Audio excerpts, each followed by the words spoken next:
जय हिंद जय भारत दोस्तों, welcome to our channel genius of commerce.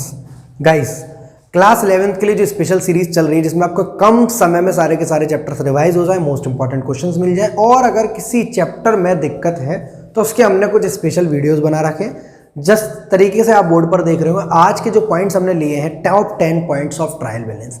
Trial balance के क्वेश्चन में जो भी आपको दिक्कत आती है, ट्रायल बैलेंस का सीधा ऑब्जेक्टिव क्या होता है कि हमारा डेबिट का बैलेंस और क्रेडिट का बैलेंस मैच हो रहा है या नहीं हो रहा है। इसका मतलब ये होता है कि हमारी जर्नल और लेजर पूरी तरीके से ठीक बनी है या नहीं बनी है। ये हमारी अरिथमेटिकल एक्यूरेसी चेक करता है कि डेबिट का टोटल 12 लाख है तो क्रेडिट का टोटल भी 12 लाख है या नहीं है। तो कुछ चुनिंदा हमने पॉइंट्स उठा लिए उनमें जिनमें बच्चों को सबसे ज्यादा डाउट होता है। मैंने वो पॉइंट्स नहीं उठाए कि परचेज डेबिट होता है और सेल्स क्रेडिट होता है, वो सबको पता है। मैंने वो टॉप 10 पॉइंट्स उठाए जिसमें स्टूडेंट्स को सबसे ज्यादा दिक्कत होती है, जिनके पीछे कुछ रीजन रहता है। पॉइंट नंबर 1 है हमारा, opening stock is always taken as debit side in trial balance due to its nature of expense. Simple सी कहानी समझना गाइस, बहुत सिंपल। ट्रायल बैलेंस का डेबिट और क्रेडिट का रूल आपको वही बताता है जो आप अकाउंटिंग इक्वेशन में फॉलो करोगे, जो आप जर्नल के चैप्टर में फॉलो कर रहे हो, जो आप कैपिटल रेवेन्यू के चैप्टर फॉलो कर रहे हो, कि अगर आपकी कोई चीज एक्सपेंस है तो डेबिट होगी as per nominal account rule. अगर आपकी कोई चीज एसेट है तो उसका बैलेंस डेबिट होगा एज पर कैपिटल एक्सपेंडिचर और revenue expenditure rule, as per real account rule.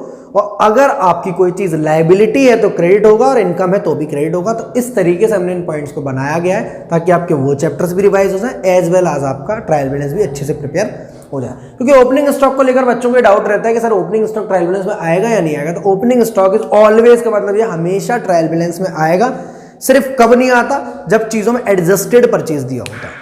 Opening stock is always taken as debit side in trial balance due to its nature of expense. Because ये expense होता है, trading में debit किया जाता है, इसलिए opening stock को debit किया जाता है ट्रायल बैलेंस में। नेक्स्ट पॉइंट है आपका, closing stock is to be debited in trial balance when. इसके बारे में कहानी लिखी, क्लोजिंग स्टॉक तभी डेबिट होगा जब इट वॉज एडजस्टेड। मतलब ट्रायल बैलेंस में क्लोजिंग स्टॉक दिया होता है आपको, स्टॉक ऑन 31 मार्च 2018, ब्रैकेट में लिखा है नॉट एडजस्टेड। आपको इसको इग्नोर कर देना, आप किसी काम का नहीं है वो।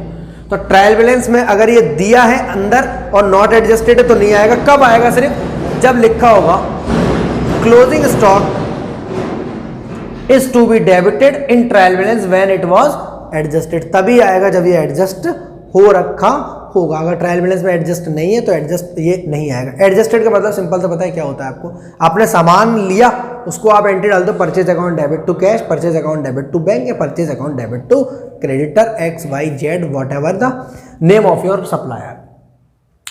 अगर आपने वो परचेज डेबिट कर लिया तो उसी में से कुछ पार्ट निकलता है स्टॉक की तरह। अगर वो पहले से निकल कर रख रखा है स्टॉक की तरह तो इसका मतलब वो एडजस्टेड है, उसे हमें लगाने की जरूरत है। और अगर वो इसमें से एडजस्ट नहीं हुआ है तो हमारी परचेज में ऑलरेडी शो कर रहा है, हमें उसे अलग से लिखने का डुप्लीकेसी करने की जरूरत नहीं है। पॉइंट नंबर नेक्स्ट बड़ा सिंपल सा पॉइंट है बट दिक्कत करता है बच्चों को। आपको पता है जब आपने अकाउंटिंग फॉर जीएसटी वाला चैप्टर पढ़ा था तो आपको बार बार इनपुट जीएसटी डेबिट करा रहा था कई बार और आउटपुट जीएसटी क्रेडिट करा रहा था। ऐसा हर बार हो ऐसा जरूरी नहीं है, मैं कई बार बोलता हूं जरूरी नहीं है इनपुट जीएसटी है तो डेबिट ही होगा, आउटपुट है तो क्रेडिट होगा। बट अगर आपके बैलेंसेस में इसका बैलेंस है तो इनपुट जीएसटी हो, चाहे वो सीजीएसटी का बैलेंस हो, एसजीएसटी का हो या आईजीएसटी का, उससे कोई मतलब नहीं। इनपुट जीएसटी हमेशा डेबिट होगा ट्रायल बैलेंस में और आउटपुट जीएसटी हमेशा क्रेडिट होगा। रीजन क्या गाइस? इनपुट जीएसटी आप डेबिट करते हो, अगर परचेज डेबिट कर रहे हो तो इनपुट जीएसटी भी डेबिट करते हो। अगर आप सेल्स क्रेडिट कर रहे हो तो आउटपुट जीएसटी को क्रेडिट करते हो। अगर आप एक्सपेंस कर रहे हो रेंट अकाउंट डेबिट तो इनपुट जीएसटी को डेबिट कर रहे हो। मशीनरी खरीद रहे हो तो इनपुट जीएसटी को, तो इनपुट जीएसटी हर बार डेबिट हो रहा है। जहां जहां ट्रांजैक्शन जाएगा वहां वहां जीएसटी जाएगा। इस तरीके से हमने अकाउंटिंग फॉर जीएसटी में ऑलरेडी पढ़ रखा है। तो इनपुट जीएसटी आपको अगर बैलेंस दिखाई दे तो आप डेबिट करेंगे ट्रायल बैलेंस में, आउटपुट को क्रेडिट करेंगे। मैं ट्रेडिंग P&L की बात नहीं कर रहा हूं, मैं बैलेंस शीट की बात नहीं कर रहा हूं। इनका ट्रीटमेंट वहां क्या होगा, I am preparing the trial balance, तो उसमें इनपुट जीएसटी का बैलेंस दिया, चाहे सीजीएसटी हो, एसजीएसटी हो, आईजीएसटी हो, डेबिट कर दो। आउटपुट है तो क्रेडिट कर दो। सर एक्सपेंस इनकम की तरह माने या एक्सपेंस लायबिलिटी की तरह माने या एसेट लायबिलिटी की तरह माना, तो इनपुट आपका यहाँ पर एसेट की तरह ट्रीट होता है, आउटपुट आपका लायबिलिटी की तरह ट्रीट होता है। रीजन क्या है? आउटपुट आपको गवर्नमेंट को पे करना और इनपुट आपने ऑलरेडी पे कर रखा है। नेक्स्ट पॉइंट है आपका इन्वेस्टमेंट्स। इसमें बच्चों को दिक्कत होती है कि सर इन्वेस्टमेंट्स क्या होता है, रियल अकाउंट होता है, एसेट्स होता है, लायबिलिटी होती है। तो ये रियल अकाउंट होता है और एसेट्स होता है, और आपको पता है एक बार वो चीज एसेट्स में कैटेगरी में आ गई तो उसका बैलेंस डेबिट ही होगा और वो ट्रायल बैलेंस में डेबिट साइड शो किया जाएगा। इन्वेस्टमेंट हो या प्रेमिसेस हो, प्रेमिसेस के बारे में आपको कंफ्यूज कर सकता है लीज होल्ड और फ्री होल्ड, दोनों का मतलब समझ लो क्या होता है। लीज होल्ड वो जिसका मालिक कोई और है और आपने कुछ सालों के लिए ले रखी है, कुछ सालों बाद आपको वो खाली कर कर वापस देनी पड़ेगी।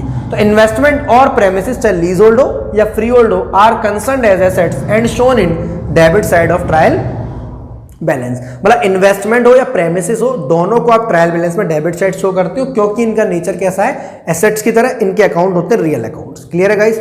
नेक्स्ट पॉइंट है आपका बहुत इंपॉर्टेंट पॉइंट है जिसको लेकर बच्चे बहुत ज्यादा कंफ्यूज रहते हैं, that is bad debts comma depreciation comma discount allowed are concerned as losses and it is shown in debit side of trial balance. ये कौन सा पॉइंट है, बैड डेट्स आपका लॉस होता है, डेटर अगर आपको पैसा नहीं देता तो बैड डेट्स होता है, मशीन की वैल्यू गिरती जाती है तो डेप्रिसिएशन बोलते हैं, और डिस्काउंट अलाउड जब आप सामान बेचते हो तो आपको कभी बार डिस्काउंट देना पड़ता है जिसको हम कैश डिस्काउंट बोलते हैं, उस डिस्काउंट को डेबिट किया जाता है, या पेमेंट रिसीव होता है और डिस्काउंट डेबिट किया जाता है, उसे हम लॉस ट्रीट करते हैं। तो हम इसको ट्रायल बैलेंस में डेबिट साइड शो करेंगे as per nominal account rule, all expenses and losses are debited. यहां तक किसी को कोई दिक्कत नहीं होगी।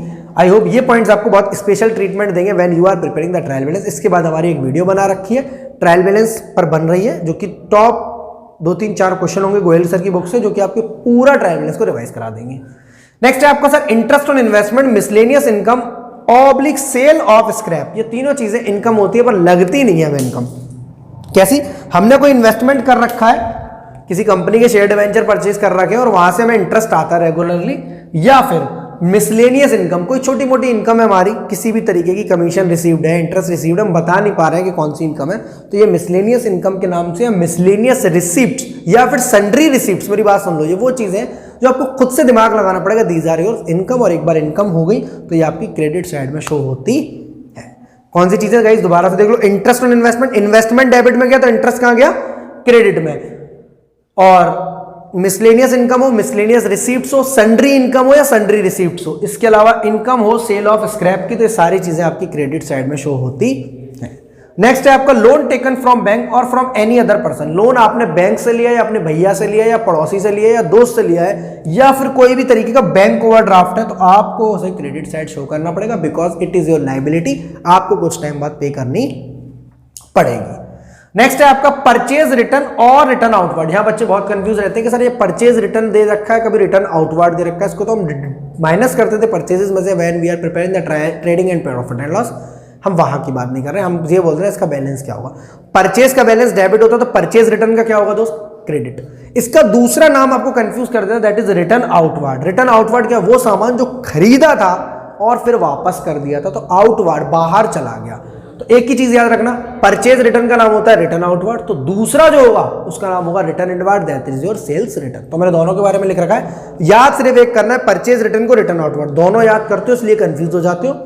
परचेज रिटर्न को रिटर्न आउटवर्ड बोलते हैं और शो करते हैं क्रेडिट साइड में, और सेल्स रिटर्न को रिटर्न इनवर्ड बोलते हैं तो शो करते हैं डेबिट साइड में। रीजन बड़ा सिंपल है, परचेज डेबिट होगा तो purchase return credit, sales credit होगा तो सेल्स रिटर्न डेबिट। इसके बाद नेक्स्ट पॉइंट है carriage inward and carriage outward are shown in debit side. कई बार बच्चे इसको लेकर कंफ्यूज रहते हैं कि कैरेज इनवर्ड को डेबिट में डालते हैं और कैरेज आउटवर्ड को क्रेडिट में डालते हैं। ऐसा नहीं होता है, बोथ आर एक्सपेंसेस। एक एक्सपेंस आप सामान खरीदने पर देते हो और एक एक्सपेंस सामान बेचने पर करते हो। Both are your expenses and expenses are always debit. एक छोटा सा पॉइंट और बताता हूं, अगर लोन बैंक से लिया, किसी पार्टी से लिया या बैंक ओवरड्राफ्ट है, तो वो आपका लायबिलिटी है, क्रेडिट किया जाएगा। अगर उस पर आप इंटरेस्ट पे कर रहे हो तो वो आपका एक्सपेंसों से डेबिट किया जाएगा। सिंपल सा reason, investment debit, interest on investment credit, loan credit, interest on loan debit. बहुत सिंपल सिंपल से पॉइंट्स हैं, एक बार वीडियो पूरी देख लोगे तो इसके बाद जो भी क्वेश्चंस आपको कराए गए इसको करने के बाद आपको ट्रायल बैलेंस के चैप्टर 100% 100% पूरी तरीके से आ जाएगा। इसी के साथ वीडियो अगर अच्छी लगी हो तो लाइक कर देना, शेयर कर देना दोस्तों के साथ। चैनल अगर सब्सक्राइब नहीं किया तो सब्सक्राइब कर लेना, और मिलते हैं नेक्स्ट वीडियो में जल्दी मोस्ट इंपॉर्टेंट पॉइंट्स और मोस्ट इंपॉर्टेंट क्वेश्चंस के साथ।